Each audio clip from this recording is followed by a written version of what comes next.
उत्तम व्यवहारी उदास विचारी चतरी उत्तमेची गती तोरित पावेल उत्तम जीवनानी बरोपकारी परंदा परस्त्रिया सदा गौरी माया उत्तमेची गती तोरित पावेल उत्तम भोगी जीवनानी गुरुपदा गाली पशूंचे कारण दानिला नामाची उत्तमाची गती तो कपावेल उत्तम भोगील जीवखानी शांती कोणाचा वाईट उलाडवी नियत्य वडिलांची उत्तमाची गती तो कपावेल उत्तम भोगील जीवखानी तुकारामांची आश्रमाचे फळ तुकारामांची आश्रमाचे फळ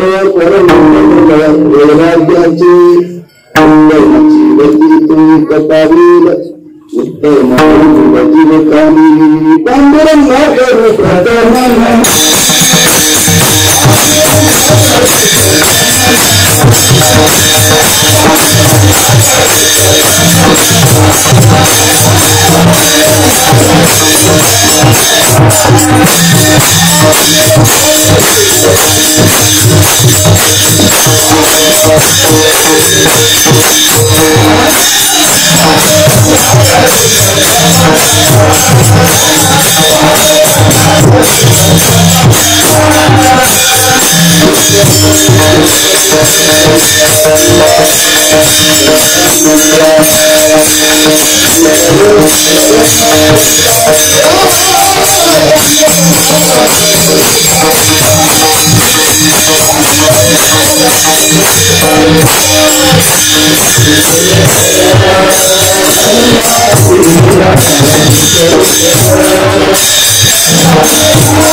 सद्गुरु सच्चिदानंद नमो सद्गुरु भक्त कल्याण मूर्ति नमो सद्गुरु भास्करा गुरुकीर्ति जडिया भगवत्तम उदास विचारी चतरी उत्तमाची गती तोही कपावेल उत्तम भोगील जीवखानी श्री गुरु श्रीमंत जगद्गुरु श्री तुकोबारांचा असून त्यावेळी जगद्गुरु श्री तुकोबारा उपदेश करतात आणि ते उपदेश करत असताना गृहस्थी पुरुषाला केलेला उपदेश आहे किंवा गृहस्थ आश्रमाची आचार संहिता या अनुभवातून प्रगत केलेली आहे. शरीरचे प्रवृत्ती निमित्त ज्ञानेश्वर तुर्वेकर विवाहबद्ध झालेले आहेत ना. गृहस्थ आश्रमामध्ये त्यांनी विधिवत प्रवेश केलेला आहे. तो आपल्या भारतीय संस्कृतीमध्ये गृहस्थ आश्रमामध्ये प्रवेश केल्यानंतर त्या आश्रमाची वाटचाल योग्य चालावी. चालता करता जीव त्या आश्रमाच्या घरी कृतार्थतेला प्राप्त व्हावे याच्याकरता आशीर्वादाची गरज. कुणाचा आशीर्वाद? ज्याच्या सत्तेने हा जगतातला व्यवहार झाला त्याचा आशीर्वाद. नंतर त्याची पूजा केली जाते. आज सत्यनारायण म्हणजे महाविष्णू, ज्याच्या सत्तेने जग चालतं असा हा परमात्मा. पण त्याच्या सत्तेखाली आपल्याला व्यवहार करायचा आहे आणि त्याच्या सत्तेखाली व्यवहार करत असताना त्याच्या आशीर्वादाची गरज आहे. तशी त्याच्या आशीर्वादाची गरज आहे. तसं या भूतलावरती काही मुले संत जीवन आहे, संतांची आशीर्वादाची गरज आहे. देव आणि संत यांच्या आशीर्वादाची गरज आहे. त्यातला एक भाग, एक प्रेमाचा संबंध आहे. स्नेहसंबंध निर्माण झाल्यामुळं आज उभयताना सर्व मुले आशीर्वाद देण्यात करतात. जी वयानं मोठे आहे, ज्ञानाने मोठे, ज्येष्ठ मंडळी, त्यांचा सर्वांचा आशीर्वाद प्राप्त व्हावा आणि एकंदरीत जीवन आनंदमय व्हावं हा एक भाव मुली मानसी घेऊन आजची कीर्तनाची सेवा आहे.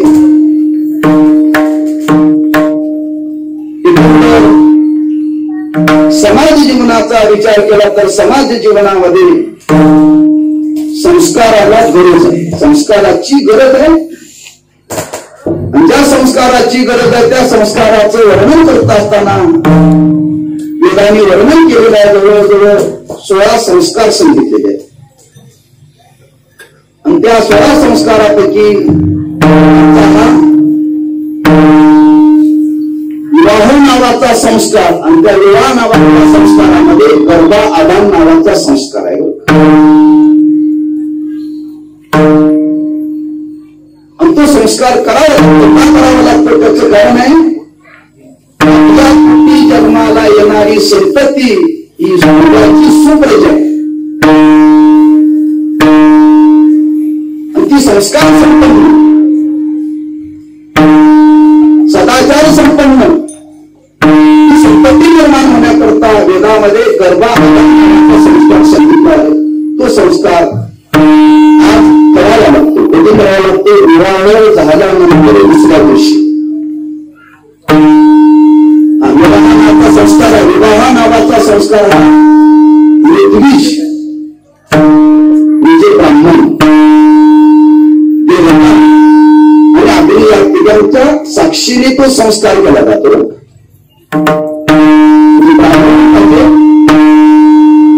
अग्नी देवता पाहिजे आणि देवतेची स्थापना पाहिजे.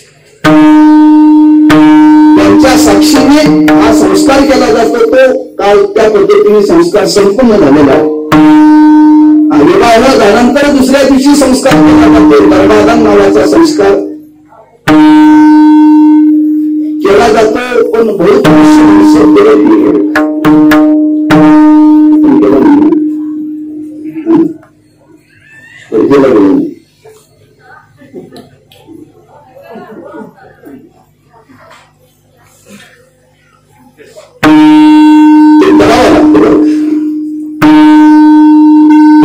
शास्त्रामध्ये असं वर्णन केलेलं आहे की आजच्या दिवशी तो संस्कार केलाच पाहिजे, केलाच पाहिजे. मी जवळजवळ विवाह निमित्ताच्या संबंधाने कीर्तन असेल तर या संस्काराचं मी वर्णन जाणीवपूर्वक करतो बरं का. संस्कार करा अगर न करा पण या संस्काराची आज आपल्याला तरी ते माहिती तरी असावी. आमच्या मुलांच्या जीवनामध्ये ते संस्कार केले.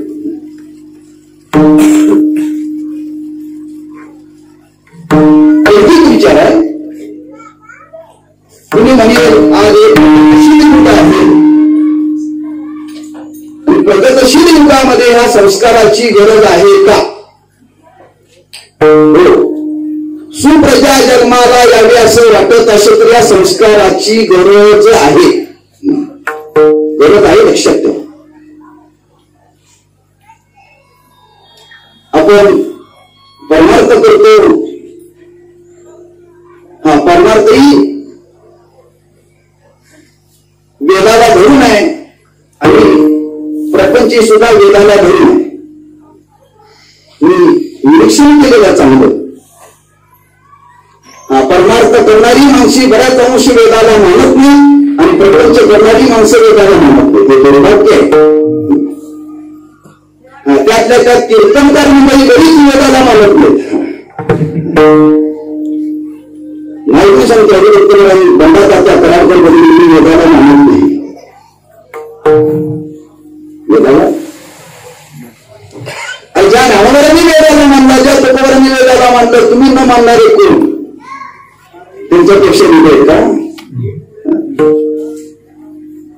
मी मुद्दाम नाव घेऊन सांगितलं. अशी कितीतरी कीर्तन करा, लक्षात ठेवा. आणि ज्या ज्ञानवरांनी वेदाची आज्ञा जतन करण्याकरता प्रायश्चित्त म्हटलं, लक्षात ठेवा. गरज होती का? तिने देव देशे परब्रह्मेचे भसे. साक्षात परब्रह्म अवतीर्ण झालेला असताना सुद्धा आज समाजावरती संस्कार होण्याकरता वेदाची आज्ञा ज्ञानोबरांनी मानली, लक्षात ठेवा. तुकोबरोबर त्याच्या पुढे बोलले, वेदबाई बोले ते पाखांड त्याचे काही तोंड जनामाजी किंवा संतानाजी. वेद आज्ञा लक्षात ठेवा. वेद म्हणजे भगवंताचा अवतार आहे. शास्त्रामध्ये असं वर्णन केले, तुम्ही देव नाही मानला तरी चालेल पण वेद मानला म्हणजे, लक्षात ठेवा. आणि एकंदर हा वेदाच्या आज्ञेवरती आपल्या जीवनातला व्यवहार चालतो. ज्ञानी पुरुषाला विधी किंकरत्व नाही, पण समाजाला वळण लागण्याकरता मानावं लागतं. लक्षात ठेवा. पण सामान्य समाज त्याला ज्ञान नाही, संस्कार नाही त्यांच्यावरती, लक्षात ठेवा. आणि त्यांना न होण्याकरता, त्यांना न होण्याकरता, त्यांच्यावरती संस्कार होण्याकरता या संस्काराची आज समाजाला गरज आहे, लक्षात ठेवा.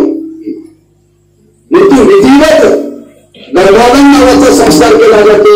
बळी करण्याकरता अग्नी, देवता आणि पृथ्वी ज्यांच्या साक्षीने केला जातो. आणि तो आजच्या दिवशी करायचा असतो. वेदामध्ये काही म्हणतो, त्या अग्नीचं आवाहन केल्यानंतर त्या मंत्राच्या साहाय्याने नववधूच्या नाकपुडी डाव्यावर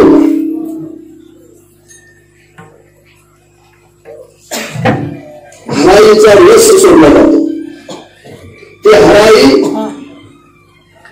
शेतातून आणायची आणि ती वाटत असताना कुमारिकेने आणायची.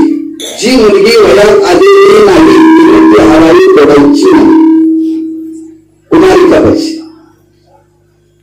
आणि त्या कुमारिकेने ती वाटायची आणि पांढऱ्या शुभ्र वस्त्रामध्ये घालून, वस्त्रगाळ करून चांदीच्या किंवा सोन्याच्या पात्रामध्ये तो रस काढायचा. आणि तो रस काढून उलाने वधूच्या नाकपुडीमध्ये ते नाक असे तो निवड करायचं आणि तो नाकामध्ये सोडायचा. ते सोडत असताना ते ब्राह्मण मंत्र म्हणतात आणि त्या मंत्राच्या सहाय्याने तो रस सोडायचा. तो रस तिने गिळायचा आणि तो रस कुठे जिथं संतती निर्माण होणार तिथं ती जागा पवित्र केली जाते. असा जो केला जातो म्हणतात गर्भा आदान नावाचा संस्कार.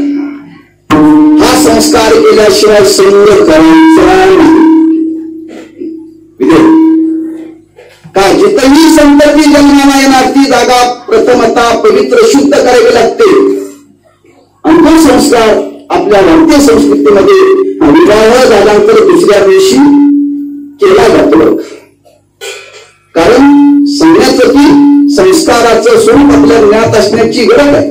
महाराजांना सांगितलं तुम्ही करा आदर न करा, माना आदर न माना, पण सांगणं आपलं कर्तव्य. असा ह्याचा विवाह सोहळ्याच्या निमित्ताने आज शरीराचा योग प्राप्त झालेला आहे. एक आनंद सोहळा प्रकाश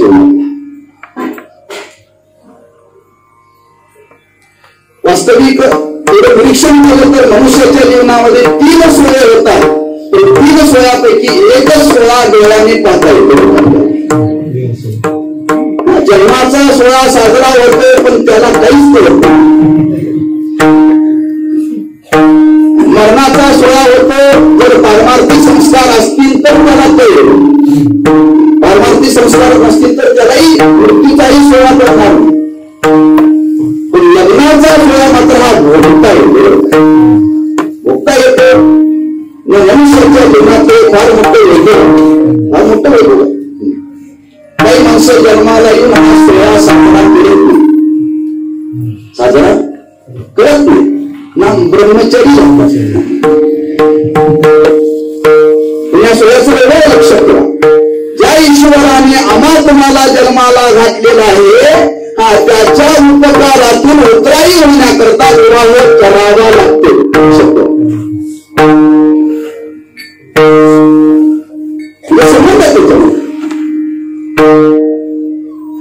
पण शास्त्रामध्ये असं वर्णन केले, पुरुषाने वा स्त्रीने जरी विवाह नाही केला तर त्याच्या जीवनाला अपूर्णता लक्षात ठेवा. जीवनाला अपूर्णता आणि ती अपूर्णता जीवनामध्ये प्राप्त होऊन हा सोहळा केला जातो. या सोहळा आनंदाचा सोहळा आहे. त्या सोहळ्याचं वर्णन संतांच्या भाषेमध्ये थोडस करता येईल. असो ऐसा अथर्वशी त्याचा क्षण फार मोठा आनंद येतो, सगळ्यांनाच होतो. ज्यांचे झाले त्या सगळ्यांनाच आनंद होतो, फार मोठा आनंद होतो. गुरुने सगळे मला सांगत असतात त्याला एवढा आनंद होतो, एवढा आनंद होतो की त्याला वाटतं आता स्वर्गोपचार देतो लागलो.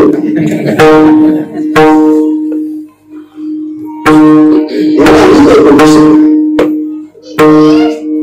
मनुष्याच्या जीवनातला फार मोठा आनंदाचा सोहळा होतो. आनंदाचा सोहळा आज चिरंजीव ज्ञानेश्वरच्या जीवनामध्ये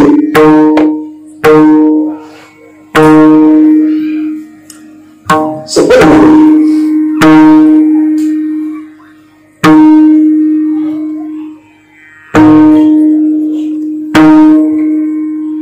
कारण त्याचं मला अनावर कारण आहे.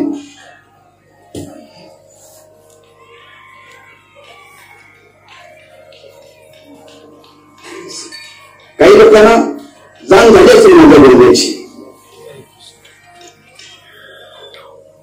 त्यांची आई वडील लक्षात ठेवा.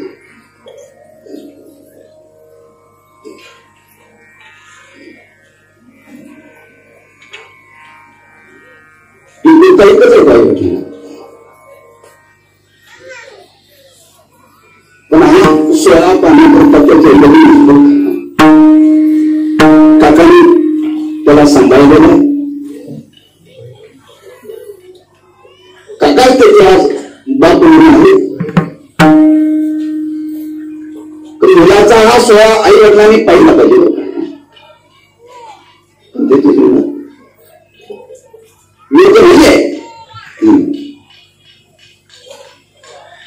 पण तो सोहळा मात्र सर्वांच्या साक्षीने मात्र पूर्णत्वाला गेलेला आहे. जरी ते नसले तरी माझं आज प्रामाणिक मत आहे, आज त्यांना मात्र जिथं असतील तिथं त्यांना मात्र आनंद त्याचा आहे. कारण शास्त्रामध्ये असं वर्णन केलंय, वाडवडिलांची इच्छा जर पूर्ण झाली तर जिथं असतील तिथं त्यांना तो आनंद होतो आणि तिथून ते आशीर्वाद देतात. असं वर्णन केलं शास्त्रामध्ये. श्राद्धाचं वर्णन करण्याकरता मागायच्या इथं काय श्राद्ध का करायचं? पितरांचा आशीर्वाद मिळावा म्हणून, पितरांचा आशीर्वाद मिळावा म्हणून श्राद्ध केलं जातं. हा विवाह सोहळा करत असताना सुद्धा घडकी सांगतात आई वडिलांचे स्मरण करा, वडिलांचं स्मरण करा. पण तो सोहळा मात्र संपन्न झालेला आहे आणि त्या सोहळ्याच्या निमित्ताने नकार देत शिवला देवी त्याची माझ्यावरती फार श्रद्धा आहे. पण आमच्या गावामध्ये वार्षिक उत्सव आहे वारकरी नुसता त्यांनी त्यांनी मूर्ती स्थापना केली. फाल्गुन शुद्ध तृतीया त्याचा वर्धापन दिला. आजचा 6वा वर्धापन दिला बरं. आणि त्यांचं कीर्तन आज दिवसभराचा सकाळी 9-12 पारायण, दुपारी भजन, काकडा, प्रवचन, कीर्तन. तेव्हा तो आजचा योग. त्यांना मी काल सांगितलं म्हणलं अडचण आल्या तुम्हाला. मी काल बोललो का हा भेटायला म्हणले महाराज यायला पाहिजे. बघू म्हटलं नाव तरी टाक. नाव टाक म्हटलं त्याला म्हणजे अशी परिस्थिती आहे. वारकरी मुलगा आहे, भजनातला मुलगा आहे आणि त्याची फार इच्छा आहे कीर्तनाला आलं पाहिजे. काय करू म्हणजे मला हरकत नाही आणि सुरदास महाराजांचं कीर्तन करून घेतो तुम्ही जा. व्यवस्था केली. कारण तिकडे श्रद्धा आहे आणि इकडे श्रद्धा आहे. श्रद्धेला तडा जाता कामा नये आणि अनेकांच्या मनामध्ये विकल्प येता कामा नये. कधी कधी श्रद्धेला तडा जातो तर कधी कधी विकल्प येतो. त्या अर्थी इकडची सेवा करून महाराज तिकडे झाले त्या अर्थी काहीतरी अधिक मिळणार असेल. हा विकल्प अनेकांच्या मनामध्ये येऊ शकतो. पण या दोन्हीतून मी आज सुटलेलो आणि आज शिवेला आलेला आहे. त्या शिवे करता निवडलेला आलेला आहे. सर्वांच्या परिचयाचा आलेला आहे. त्या अभिलाच्या माध्यमातून जगद्गुरुश्री तुकोबार आहे. समाजाला मोलाचे शब्द आपल्या वाणीच्या द्वारे प्रकट करतायत. संतांनी समाजाला अतिशय आपल्या जीवनशैलीमध्ये परिवर्तन होण्याकरता एक केलेला फार मोठा उपदेश आहे. किंवा हा उपदेश करण्याकरता संत या भूतलावरती आलेले. कारण नियमावली देवांनी निर्माण केली आणि ती नियमावली समाजापर्यंत पोहोचवण्याकरता, ती समाजाच्या आचरणात येण्याकरता हे जर काही कुणी केलं असेल तर संतांनी केलेलं लक्षात ठेवा. संस्थेचा चेअरमन काय करत नाही पण संचालकाला मात्र वसुलीला फिरावं लागतं. तसं या जगत आता हा देव आहे आणि त्याच्या आज्ञेने या जगतनामाची उद्धाराचं कार्य करणारे संत महात्मे त्या भगवंताच्या आज्ञा घेऊन ते या भूतलावरती आले आणि ती आज्ञा समाजापर्यंत पोहोचवण्याकरता त्या संतांनी केलेलं फार मोठं कार्य. अगदी तुकोबांच्याच भाषेमध्ये जर बोलायचं ठरलं तर तुका म्हणे माझा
उद्धाराच्या दृष्टीने संतांची बोल आहे.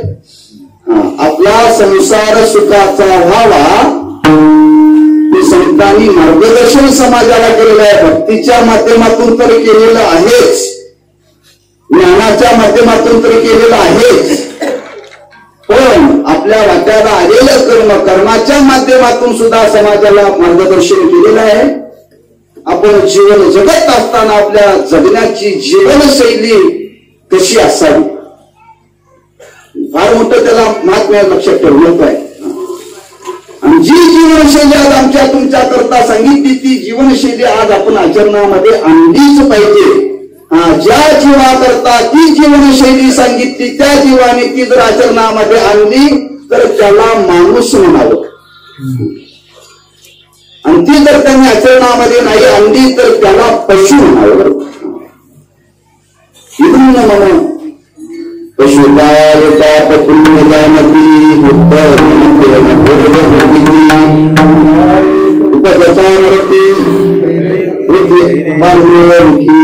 वर्णन केले. त्यांना पापही कळत नाही, पुण्य कळत नाही. आम्हाला कळतं पण आम्ही मानत नाही.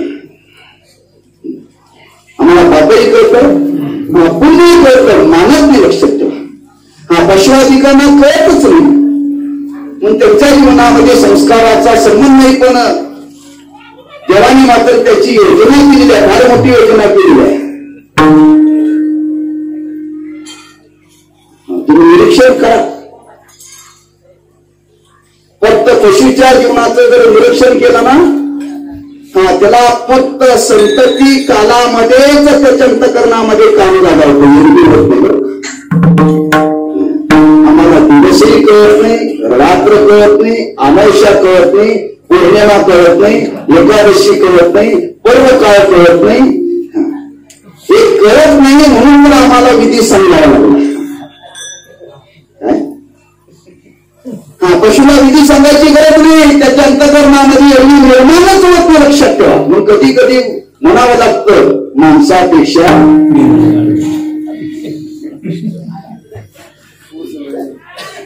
देवानी दिलेली होती नाही, पण माणसाची मात्र अशी धारणा झाली की आपलं जीवन स्वैर ठेवायला का हरकत आहे, नाही चांगलं. स्वैर वागू नये म्हणून तरी विजय बंधन संधी लक्षात ठेवा. जर खरंच आपण जर हे आपलं पाळलं असतं तर आपल्याला हे बंधन सांगावं लागलं नसतं. म्हणून समाजाला ही बंधनं संतांना सांगावी लागली, शास्त्राला सांगावी लागली. लक्षात ठेवा की जेणेकरून आपल्या जीवनामध्ये, वैचारिक जीवनामध्ये आणि आचार जीवनामध्ये कोणता अपघात होऊ नये. प्रवासामध्ये झालेला अपघात आपल्याला भरून काढता येतो. विज्ञानाने योजना केलेली आहे, विज्ञानाने योजना केलेली आहे. तुम्ही प्रवास करता करता जर पाय म्हटला तर पुन्हा जोडता येतो, पण आचार जीवनामध्ये जर पाय घसरला तर काहींचा डाग लागतो. काहींचा पाय मोडलेला बरा का पाय घसरलेला बरा? मोडलेला बरा, पाय घसरून लक्षात ठेवा. आणि ती पाय घसरून म्हणून संतांना ही समाजाला जाणीव करून द्यावी लागली. लक्षात ठेवा. म्हणून आपल्याला जो विवाह नावाचा संस्कार आपल्यावरती केलेला आहे त्या संस्काराच्या मागे जर कारण काय असेल तर हे कारण तुकोबा सांगतात.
हा विधी शास्त्राने समाजाला सांगितला. तो सांगत असताना विधी महत्वाचा कोणाला सांगितला? 4 आश्रमापैकी गृहस्थ आश्रमातल्या पुरुषाला विधी सांगितला. का सांगितला?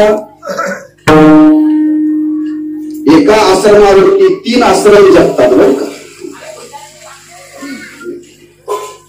जर गृहस्थ आश्रमाचं जीवन जर सदाचार संपन्न असेल तर त्याच्या हातचं ब्रह्मचार्याने खावं.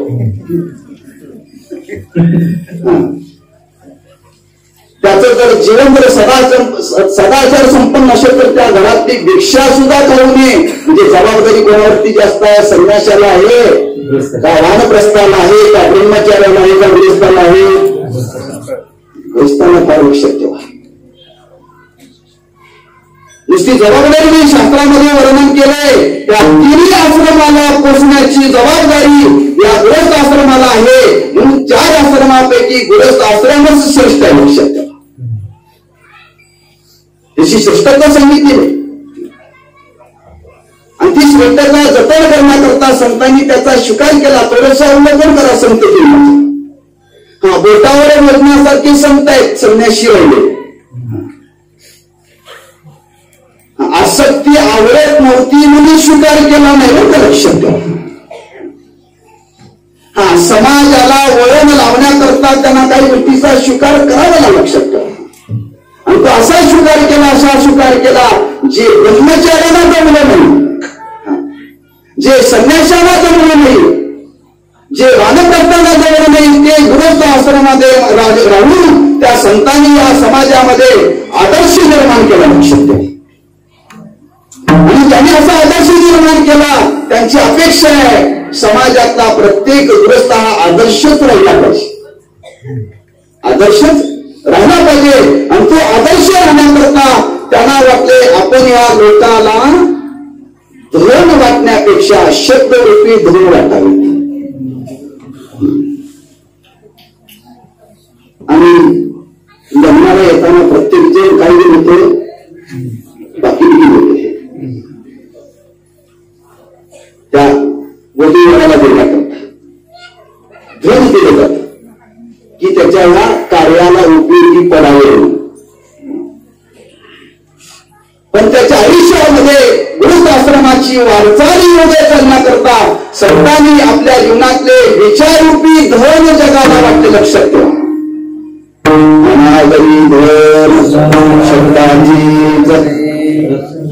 संतांनी समाजाला धन वाटलेलं नाही.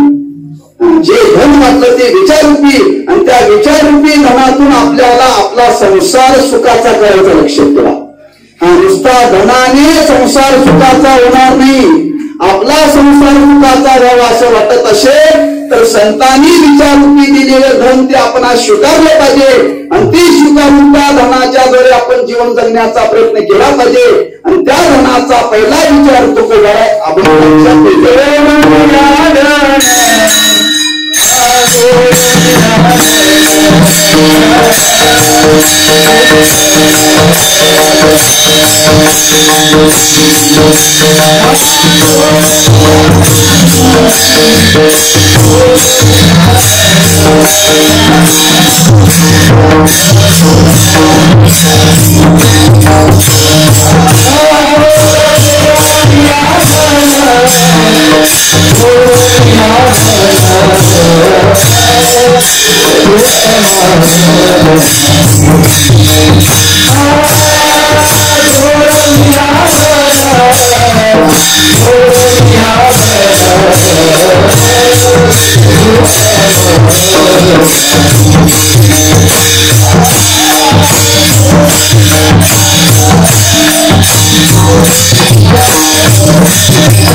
मामासाहेब दांडेकरांच्या कीर्तनात साथ केली.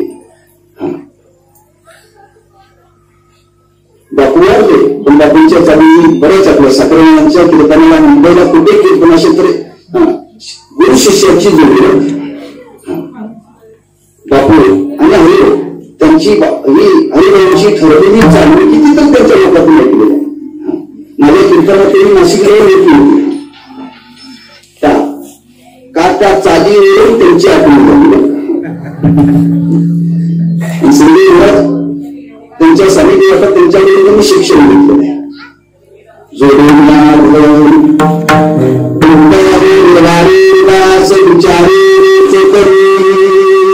महाराज वर्णन करतात मार्मिक शब्दात तुकडे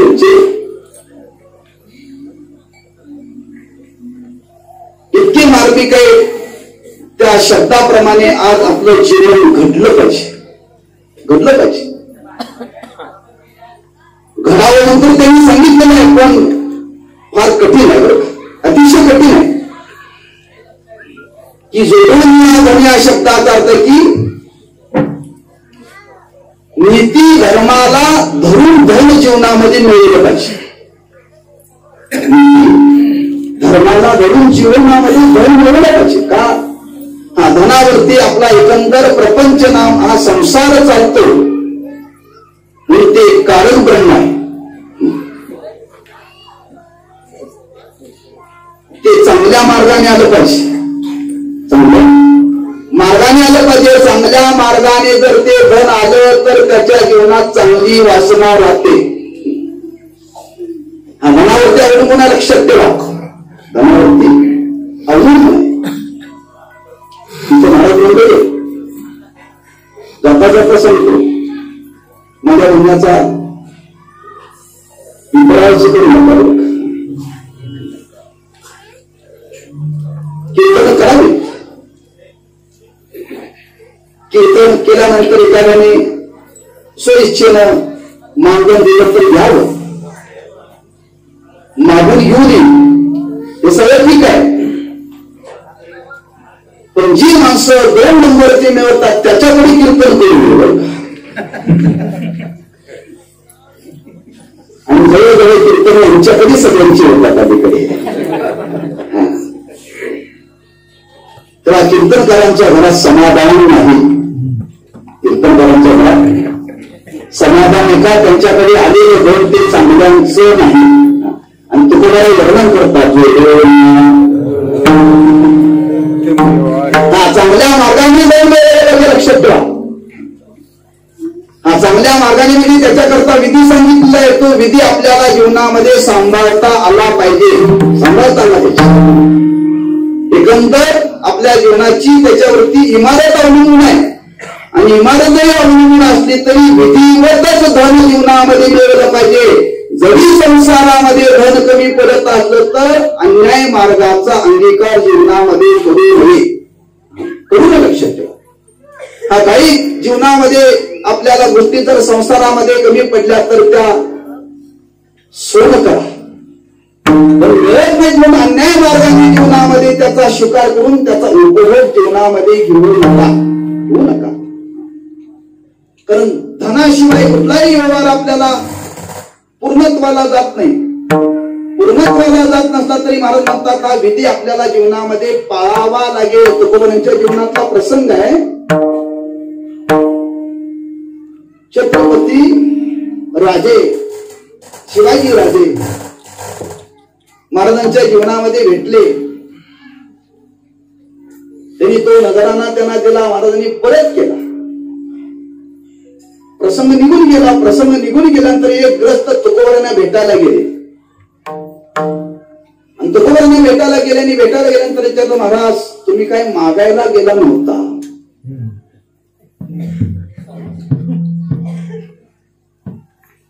पण त्या छत्रपती राजाने श्रद्धेनं तुम्हाला पाठवलं तर त्याचा स्वीकार का केला नाही. काय केला नाही. तर तुकोबाई त्याला दिलेलं उत्तर आहे शास्त्र सांगतं सो कष्टाने धन मिळवावं, कष्टा वाचून आलेलं धन स्वीकारू नये. आम्ही जगाला मार्गदर्शन करण्याकरता आलोय. लोक आमचा आदर्श ठेवतील आणि आमचा आदर्श ठेवून जर लोक याप्रमाणे जर वागू लागले तर समाजामध्ये कुठंतरी कलंक लागेल. तो कलंक लागू नये म्हणून तुकोबांनी सांगितलं मी त्यांचा नजराना जसा आला तसा मी परत केला. लक्षात ठेवा. म्हणजे महाराजांनी जीवनामध्ये हा विधी सांभाळलेला लक्षात ठेवा. सांभाळला म्हणून तर ते स्वाभिमानाने या जगाच्या समोर सांगू शकतात. म्हणून त्यांच्या सांगण्याला आजही मी आरंभाला शब्द वापरला मोलाचे शब्द आहेत. मोलाचे शब्द आहेत. स्वाभिमानाने समाजाच्या समोर हे शब्द त्यांनी प्रकट केले. बाबांनो धनाची गरज आहे पण न्याय मार्गाने तो धन मिळवा. मग घरामध्ये काही कुरकुर होत असेल तरी ती सहन करा पण अन्याय मार्गाने मिळवून घरातले चोजले पुरवू नका. लक्षात ठेवा. असं जर जीवनामध्ये जर घडेल तर मी आरंभाला सांगितल्याप्रमाणे जीवनामध्ये कुठंतरी अपघात घडण्याची शक्यता आहे. आणि ते जीवनामध्ये घडू नये म्हणून धर्माला नीतीला धरून ते जीवनामध्ये मिळवा. रंगी शब्द जोडून या धन उत्तम व्यवहारी. उत्तम म्हणजे धर्माला नीतीला धरून ती मिळवा. आणि मिळवल्यानंतर ते आलेलं धन कुठं अज्ञात रूपाने त्या धनाबरोबर कुठं जर दोष असतील तर ते दोष घालवण्याकरता विचारे वेच करी. धन मिळवत असताना धनाबरोबर घरात दोष येतात बरं का अज्ञात रूपाने. जसं व्यवहारामध्ये वर्णन केलंय, तंबाखू बरोबर बंबाखू वाढतो, ऊसाबरोबर तण वाढतं, तसं धनाबरोबर आपल्या जीवनामध्ये दोष येतात. तण वाढवलेलं काढता येतं खुरप्यानं, पण आपल्या जीवनामध्ये धनाबरोबर येणारे दोष कशाने घालवावे? शास्त्रांत धनाबरोबर आलेले दोष घालवण्याकरता दानच करावं लागतं, आणि ते दान धर्म कार्य करता, बरं का, चंगळवादा करता नव्हे.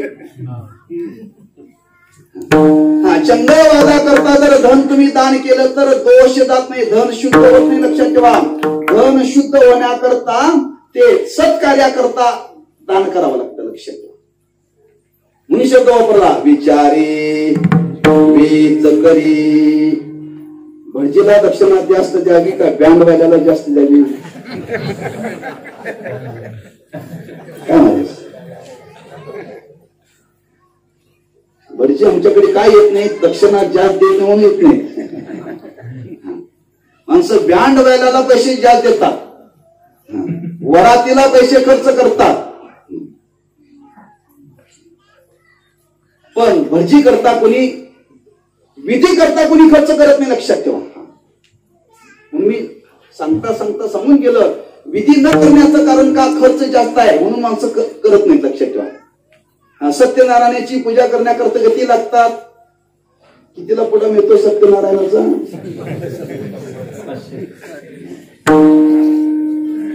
100 रुपये, आणि बाकीचे 100 रुपये साहित्य. 500 रुपयाच्यात सत्यनारायणाची पूजा होती, आणि गर्भाधा नावाचा संस्कार करण्याकरता कमीत कमी 11,000 रुपये लागतात. पैशा करता माणसं करत नाही. अरे तुम्ही खर्च करता, पण जिथं खर्च करायला पाहिजे तिथं करत नाही म्हणून मला म्हणतात विचारे. विचारपूर्वक खर्च करा, अविचाराने खर्च करू नका. विचाराने खर्च केलेला पैसा हा कुठंतरी आपल्याला जीवनामध्ये अंतःकरण शुद्धीला उपयोगी पडतो. लक्षात ठेवा. आणि अविचाराने पैसा खर्च केलेला आपल्या अंतःकरणामध्ये मलिनता निर्माण करण्याला उपयोगी पडतो. लक्षात ठेवा. म्हणून मी बऱ्याच लोकांना सांगतो, वाढदिवस करू नका. वाढदिवस का? वाढदिवस करण्याच्या नावाखाली चंगळवाद चाललाय. चंगळवाद, आणि त्या चंगळवादामध्ये पैशाची एवढी लूट होते, एवढी लूट होते. करणारा करतो, पण त्याचं फल जीवनामध्ये काहीच मिळत नाही, काहीही मिळत नाही. लक्षात ठेवा. म्हणून इथं संतांनी समाजाला दिलेला एक फार मोठा सल्ला आहे, विचारे वीज करी. विचारपूर्वक पैसा खर्च करा, अविचाराने खर्च करू नका. सत्कर्मा करता, धर्मा करता पैसा जर खर्च केला तर आपल्याकडे आलेलं धन, त्या धनाच्या ठिकाणी अज्ञात रूपाने काही दोष राहतात. त्या दोषाला घालवण्याकरता, धनाची शुद्धी करण्याकरता हे दान केलं पाहिजे विचारपूर्वक. विचारे वेच करी. वेच म्हणजे खर्च करा. या पद्धतीने जर तुम्ही जीवनामध्ये जर कराल तर महाराज म्हणतात त्याच्या जीवनामध्ये काय प्राप्त होईल, या सर्वाचं एकच कारण आहे. लक्षात ठेवा. जेवढी म्हणून आचारसंहिता तुकोबरांनी अभंगातून सांगितलेली आहे, या आचारसंहितेचं परिवर्तन अंतःकरण शुद्धीमध्ये व्हावं, आणि अंतःकरण शुद्धीमध्ये होऊन तो ब्रह्मज्ञानाचा अधिकारी व्हावा. एवढाच उद्देश आहे संतांचा. लक्षात ठेवा. परमार्थ करून कुणी उद्धार करून घेईल, पण संतांना संसार करून समाजाचा उद्धार करायचा आहे. संसार करून समाजाचा उद्धार करायचा आहे, आणि तो संसार करून समाजाचा उद्धार करण्याकरता म्हणतात या पद्धतीने आपण जीवनामध्ये जर वागण्याचा प्रयत्न केला तर सहज त्याचं अंतःकरण शुद्ध होईल, आणि अंतःकरणाची शुद्धी जर होईल तर त्याचं फल त्याच्या जीवनामध्ये चांगलंच मिळेल. काय मिळेल त्या फलाचा विचार महाराज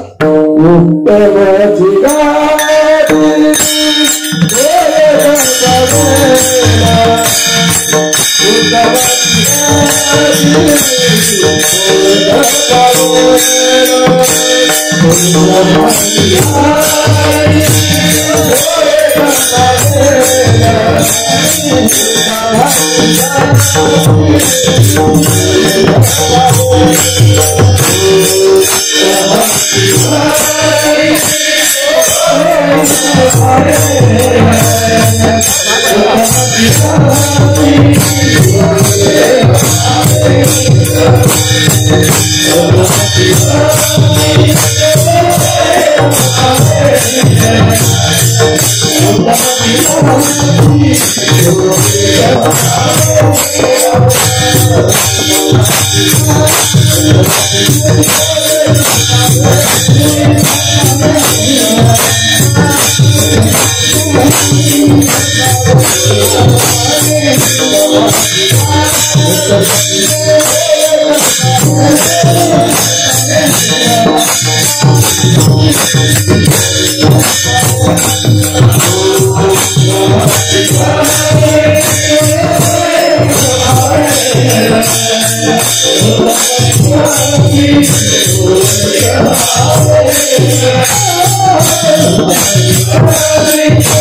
उत्तम भोगील जीव खाल्लेलं पचावं, खाल्लेलं ज्याला पचलं त्याचं आरोग्य कधी बिघडत नाही. बरं, आरोग्य कधी बिघडत नाही. खाल्लेलं पचावं का पचल तेवढंच खावं?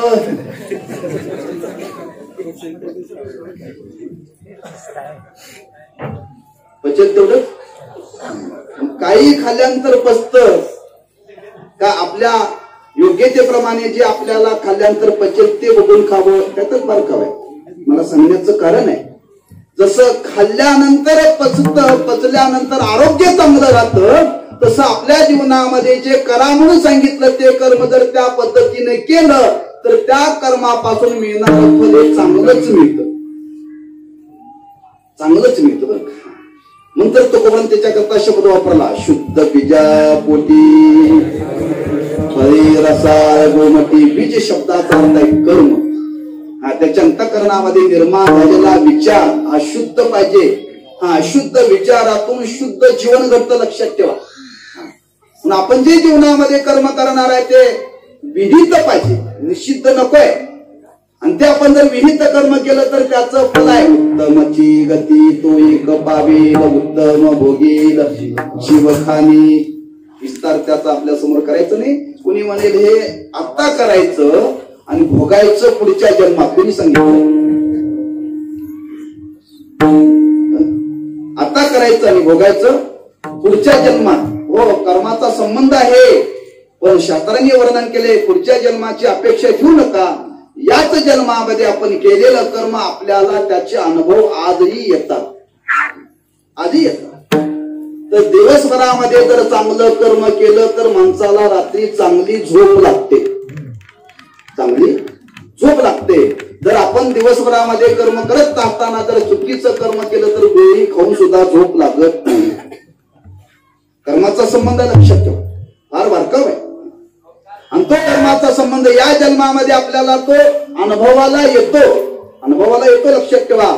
आपण जे आपण जीवनामध्ये करणार आहे त्याचे संस्कार आपल्या अंतःकरणावरती होतात.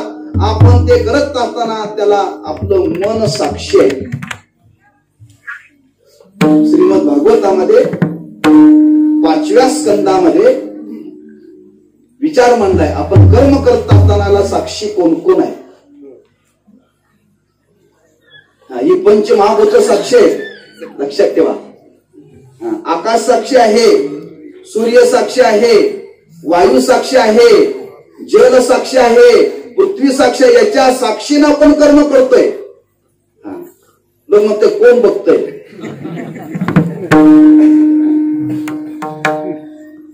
यादी दिल्या त्या श्रीमद भागवतामध्ये बरं. म्हणजे आपण कर्म करत असताना याला अनेक साक्षीदार आहेत, लक्षात ठेवा. म्हणून आपण हा विवाह नावाचा संस्कार करताना याला साक्षीदार आहेत की कोण. अग्निदेवता, ब्राह्मण आणि देव साक्षात, लक्षात ठेवा. त्याच्या साक्षीने व्यवहार केला जातो. कोर्टामध्ये वकिलाच्या न्यायाधीशाच्या साक्षीने केला जातो. पण कधी कधी साक्ष खोटी असते. पण इथं खोटी नसते. करणारा खोटा असेल पण साक्षी देणारा खोटा नाहीये. मग साक्षी देणारा खोटा नाही तर त्याचं फळ त्याला ते भोगावंच लागेल. केले कर्म झाले तेची भोगा आले. उत्तमची गती तो पावेल. उत्तम भोगी जीवखानी. महाराज म्हणतात हा व्यवहार करत असताना जबाबदारीनं व्यवहार करा. असाने करू नका, लक्षात ठेवा. फार सावध राहिलं पाहिजे. बेसावध राहून प्रपंच करून चालणार. जसं गाडी चालवताना सावध लागतं, श्रीमंताने झोपताना सावध झोपावं लागतं. तसं गृहस्थी पुरुषांनी जीवनामध्ये आपला व्यवहार करत असताना सावध राहायला पाहिजे की जेणेकरून आपल्या जीवनामध्ये निषिद्ध व्यवहाराचा संबंध येणार नाही याची काळजी घेतली पाहिजे. आणि ती घेण्याकरता तुकोबारा म्हणतात त्या फलाचा संबंध आहे. आपण जे जीवनामध्ये कर्म करणार आहे त्या कर्माचं फल आपल्याला या जन्मामध्ये तर भोगावं लागेलच. पण तर ते मंद असेल तर पुढच्या जन्मामध्ये भोगावं लागेल. मंदता आणि तीव्रता सांगितलेली, लक्षात ठेवा. पण ते भोगावं लागतं. आणि ते भोगावं लागतं म्हणून महाराज म्हणतात त्या पद्धतीने आपण जीवनामध्ये व्यवहार करा. पण हा व्यवहार करत असताना फार मोठी आपल्यावरती जबाबदारी आहे. ज्या दिवशी आपण गृहस्थ आश्रमामध्ये प्रवेश केला त्या आश्रमाकरता धनाची गरज आहे. एक धन मिळालं म्हणजे गृहस्थ आश्रम संपला नाही. त्याला अनुसरून बऱ्याच गोष्टी, एवढ्या गोष्टी तेवढ्या गोष्टी आहेत. आणि त्या कुणी करायच्या. महाराज म्हणतात त्या गृहस्थी पुरुषांनीच करायच्या आहेत. धन तर मिळवलंच पाहिजे पण ते जीवन व्यतीत करत असताना, जीवन खर्च करत असताना महाराज म्हणतात काही समाजाकरता आपलं काही देणं आहे. समाजाच्या बाबतीत आपलं काय देणं आहे. आणि ते देणं देण्याकरता त्याच्या अंतःकरणामध्ये परोपकाराची वृत्ती राहिली पाहिजे. परोपकाराची वृत्ती राहिली पाहिजे. कुणी परोपकार करावा, सगळ्यांनी परोपकार करावा, लक्षात ठेवा. आमची समजत आहे संतच परोपकार करण्याकरता आले. येते उपकारासाठी. आम्ही एवढं सांगतो आज प्रत्येक जीवाचं कर्तव्य आपण प्रत्येकाने जीवनामध्ये परोपकार केलाच पाहिजे. महाराज आपल्याला आग्रह करतात की जीवनशैली जगत असताना जशी धनाची गरज आहे तसं त्याच्या जीवनामध्ये काय आणख्या गोष्टीची गरज आहे त्याची यादी दिली. परोपकार, नेहमी परनिंदा, परस्त्रिया सदा वहिमाया. जेवढा जीवनामध्ये परोपकार करता येईल तेव्हा आपल्या जीवनामध्ये परोपकार केला पाहिजे. तुकोबारे म्हणतात तुमच्या अधिकाराचा विचार करून तुम्ही परोपकार करा. परोपकाराकरता तुम्हाला जीवन खर्च करता नाही आलं तरी कमीत कमी रोज एक तरी परोपकार करा. तुका म्हणे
थोडा तरी परोपकार केला पाहिजे. कुणी केला पाहिजे हे कुणाला सांगतं?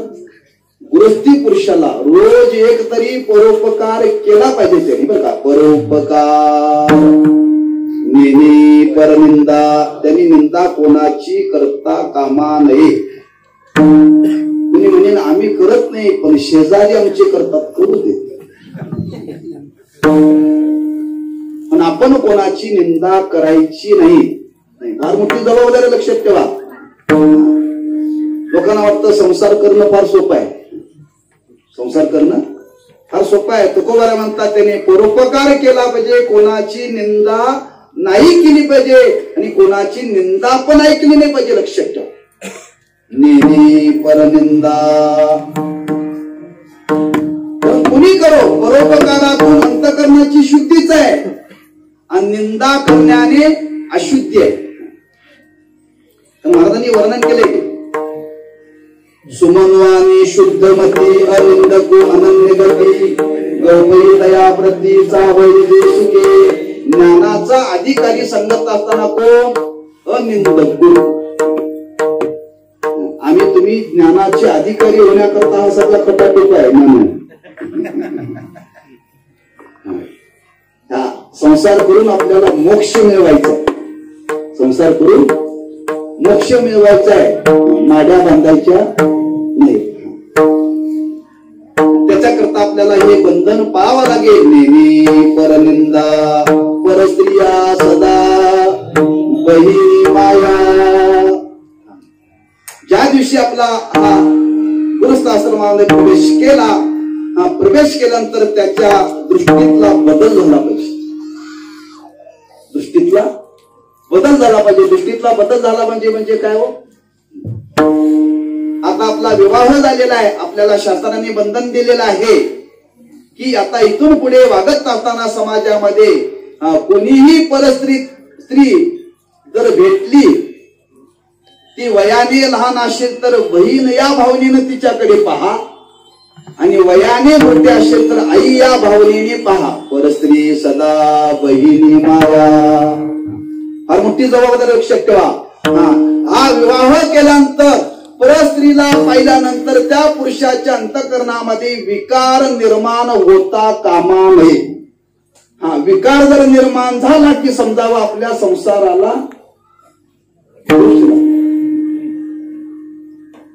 शास्त्रामध्ये वर्णन केले, न शरीरं कृतं पापम मनसैव कृतं पापम. जसं शरीराने पाप होतं तसं मनाने सुद्धा पाप होतं. लक्षात ठेवा.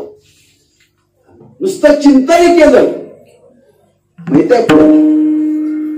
हा द्रौपदीला वाटलं हा 6वा असता तर बरं झालं असतं. पतिव्रता होती ना. फक्त मनात आलं, मनात आल्याबरोबरच दोष लागला का? पतिव्रतेचं वर्णन केलंय. तसं पतिव्रता धर्माने जीवनामध्ये वागलं पाहिजे. दोघांची जबाबदारी आहे.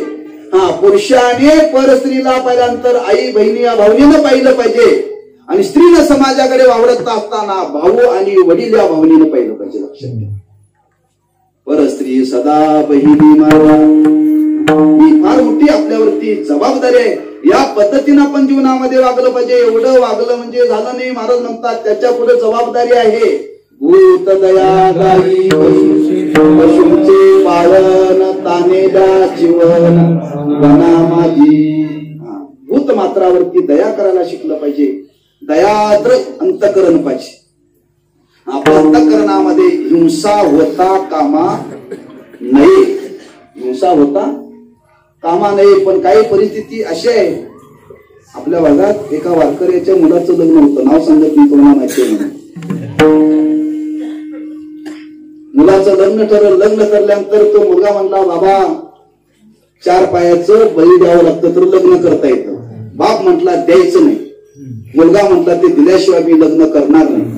बाप म्हटला मी लग्नालाच हजर राहणार नाही. बाप राहिला नाही पण मुलाने ते बळी देऊन लग्न केलं. गावाचं नाव सांगितलं नाही, त्या व्यक्तीचं नाव पण सांगितलं. आपल्याला ज्ञात आहे, आपल्या शेजारचं आहे म्हणून सांगितलं. बळी दिल्याशिवाय माणसं लग्न करत नाहीत. आणि तो कोणाला सांगतात भूत दया गाई पशूंचे पालन. जीवावरती दया करायला शिका. एखाद्याचा जीव घेणं काय दया राहिली आमच्या अंतःकरणामध्ये. म्हणून आपल्या जीवनामध्ये दयाद्र अंतःकरण मध्ये आपल्या जीवनामध्ये हिंसा कधी घडता कामा नये. लक्षात ठेवा.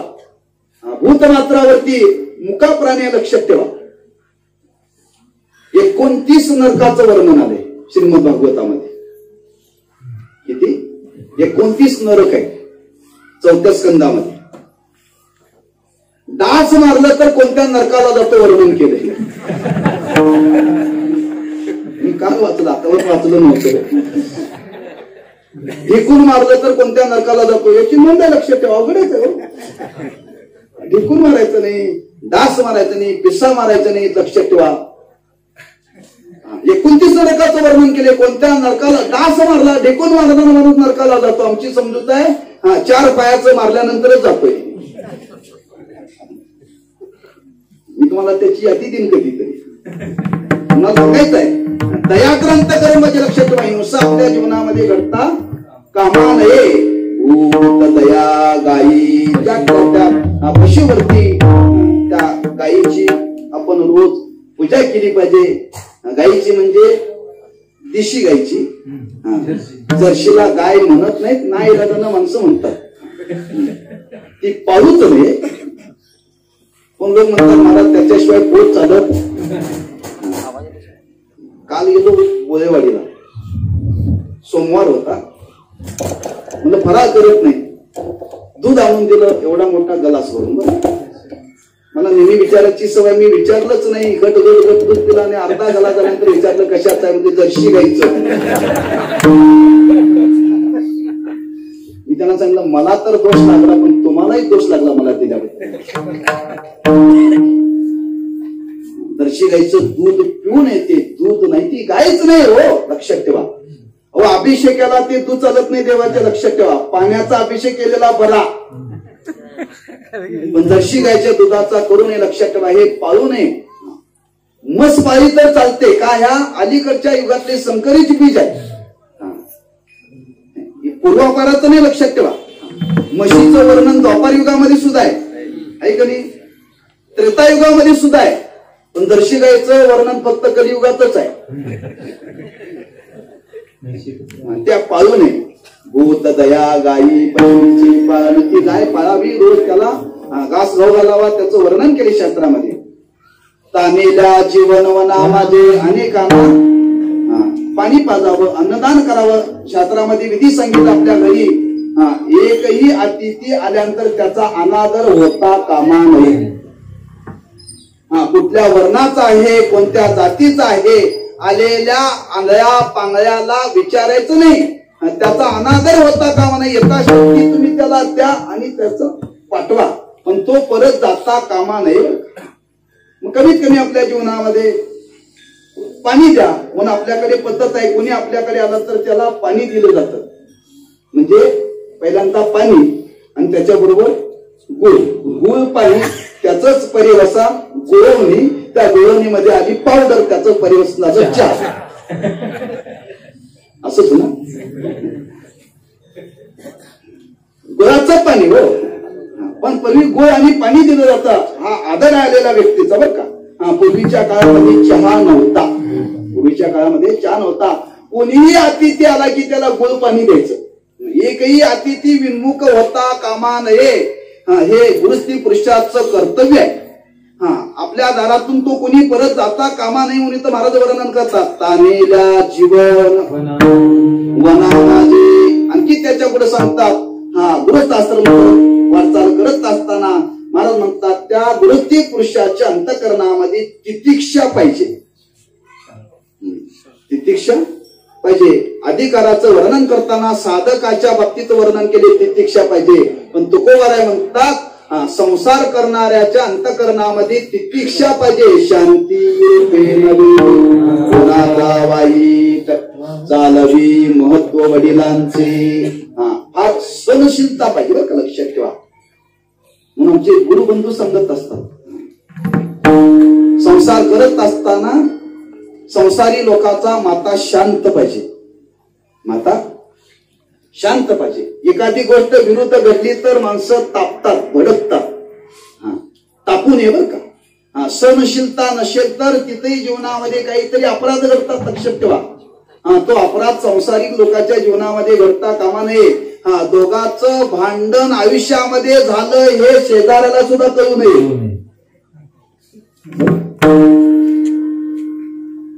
आम्हाला म्हणत नाही.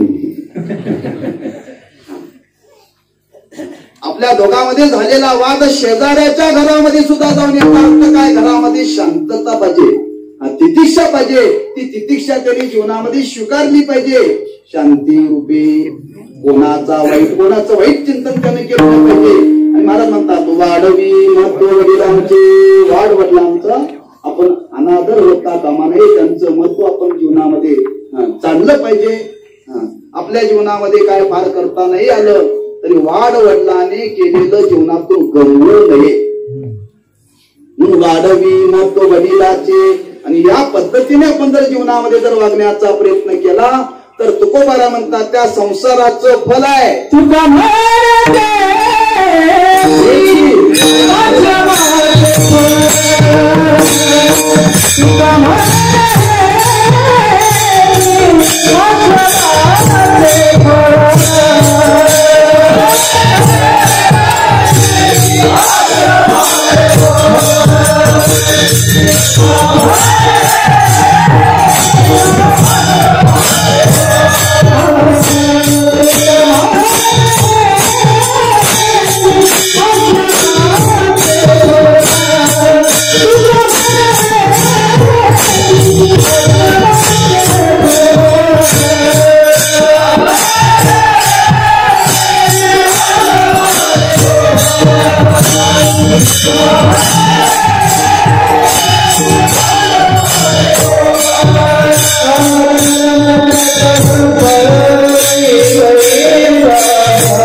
परमपद बळ वैराग्याचे उत्तमची गती तो एक पावेल हेची पण असं नाही सांगितलं तुकोबाने. उत्तमची गती तो एक पावेल हेची आश्रमाचे फळ असं नाही सांगितलं बरं का. हेची आश्रमाचे फळ परमपद बळ वैराग्याचे. परमपद प्राप्त करून घेण्याकरता वैराग्य लागतं. आणि वैराग्य निर्माण होण्याकरता विवेक असावा लागतो. विवेकाशिवाय वैराग्य जन्माला येत नाही. आणि विवेकाशिवाय जर वैराग्य जन्माला येत नाही तर प्रपंच करणाऱ्याच्या अंतःकरणामध्ये अविवेक पाहिजे का विवेक पाहिजे? आतापर्यंत जे वर्णन केलं ते विवेकाचं केलं का अविवेकाचं? विवेकाचं वर्णन केलं. असा डोळस स्वरूपाचा आपल्याला गृहस्थाश्रम करता आला पाहिजे बरं का. सर्वांच्या जीवनामध्ये हा विचार लक्षात ठेवा. विवेक सिद्ध जीवन जगायला शिकलं पाहिजे का विवेकाशिवाय वैराग्य निर्माण होत नाही. आणि विवेका वाचून जर वैराग्य निर्माण झालं तर ते टिकत नाही. आज प्रत्येकाच्या जीवनामध्ये एकच ध्येय, प्रत्येक जीव हा परमपदाला प्राप्त झाला पाहिजे. प्रत्येक बरं. आणि प्रत्येक जीव हा परमपदाला प्राप्त होण्याकरता त्याच्या मागे साधना घडली पाहिजे. मग संसारी लोकांनी वनामध्ये जाऊन साधना करायची नाही. नवे संसारिया गुरुदास्य. संसारी लोकाला गुरुदास्य घडत नाही. कुठं गुरुच्या सानिध्यामध्ये जाऊन घर सोडून उपाधी सोडून आपल्याला हे जमत नाही. पण उपाधीत राहूनच आपल्याला हा विवेक सिद्ध करता येतो. लक्षात ठेवा. विवेक सिद्ध करता येतो. आणि विवेक सिद्ध जीवन आपण जर जगलो आता तरी पुढे उर्वरित राहिलेला काळ तरी या पद्धतीने जगण्याचा प्रयत्न करावा. या पद्धतीने प्रयत्न करावा. दुसरं त्यांनी जीवनामध्ये काही करायचं ना. लक्षात ठेवा. या पद्धतीने फक्त जीवन जगायचं आहे. या पद्धतीने जर तो जीवन जगेल तर त्या पुढे जाऊन सांगतो त्याला वारकरी सुद्धा व्हायची गरज नाही. पण तारेवरती कसरत आहे बरं. तारेवरती कसरत आहे. आपण सगळं काही करतो फक्त साधना या प्रमाणे जीवनामध्ये घडत नाही. फार मोठं या गृहस्थाश्रमाचं वर्णन केलेलं आहे. महाराज म्हणतात त्याला मोक्षाचा अधिकारी बनता येतं. आणि मोक्षाचा अधिकारी बनण्याकरता या पद्धतीने आपण जीवन आज व्यतीत करण्याची गरज आहे. आणि तो जर व्यतीत करेल तर त्याच्या जीवनामध्ये वैराग्य जन्माला येईलच. तुका म्हणे हेची आश्रमाचे परम पद बळ वैराग्याची उत्तमची गती तोई पावील उत्तम भोगील जीव खाणे ज्ञानेश्वर.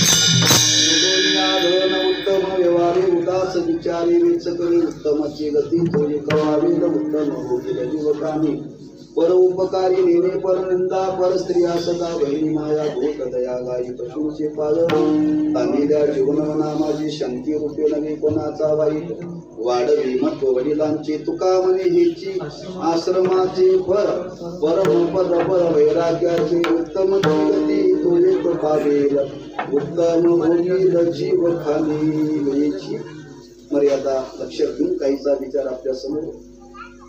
शब्दशः अर्थ मांडलेला फार विस्तार केलेला नाही का आपण बहुश्रुत आहात म्हणून. आणि बहुश्रुत असो याचा विस्तार केला नाही. चिंतनीय अभंग आहे. मी बऱ्याच ठिकाणी बोललोय एका चरणावरती 1 दिवस केला पाहिजे असं याचं चिंतन आहे बरं का. मग आपण बोललो 6 चरणाचा अभंग आहे. पहिल्या दिवशी सुरुवात करायची आणि शेवटचं कालावपर्यंत 7 दिवस याच्यावरतीच बोलायचं एवढं चिंतन याच्यामध्ये बरं का. पण प्रसंगाला धरून काही अर्थ त्याचा आपल्या समोर प्रकट करता आला पाहिजे. धावता भाव शेवा या भावनेने आपल्या समोर प्रकट केलेला आहे. फार मोठा मी विद्वान आहे, फार मोठा मी अभ्यासक आहे या भावनेतून आपल्या समोर मी विचार प्रकट केलेले नाही. एक श्रद्धेतून आपल्या वाट्याला आलेली सेवा आहे.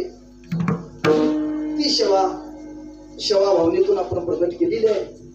त्या विवाह सोहळ्याच्या निमित्ताने या सेवेचा योग आहे. तेव्हा संत महात्म्यांनी त्या जगतकर्त्या पंढरीश परमात्म्यांनी आणि सर्व वैष्णवांनी या उभयतांना असा आशीर्वाद द्यावा यांच्या पोटी सुप्रजा जन्माला यावी. सदाचार संपन्न प्रजा जन्माला येईल तर समाज हा शुद्ध राहील. प्रत्येकाच्या पोटी प्रजा चांगली आली पाहिजे तर सर्वांच्या आशीर्वादाने यांच्या आयुष्याची जीवनामध्ये ही वाटचाल शुद्ध व्हावी, सबलतेने कधी जावी. आणि तुकोबाराने सांगितल्याप्रमाणे हे जीवन जगता जगता शेवटी वैराग्य जन्माला यावं आणि वैराग्य जन्माला येऊन शेवटी मोक्ष प्राप्त व्हावा अशी त्या संतांची कृपा उभयतावरती व्हावी, आमच्या तुमच्यावरती व्हावी अशी त्या ईश्वराच्या चरणी प्रार्थना करून सेवेला पायाच्या प्रसंगी काही क्षमा करणे संकेत युक्ती मोया उपदेश तुमचे बडबडी घोषेश तुमच्या कृपेचे पोसणे जन्मोजन्मी तुका म्हणे तुका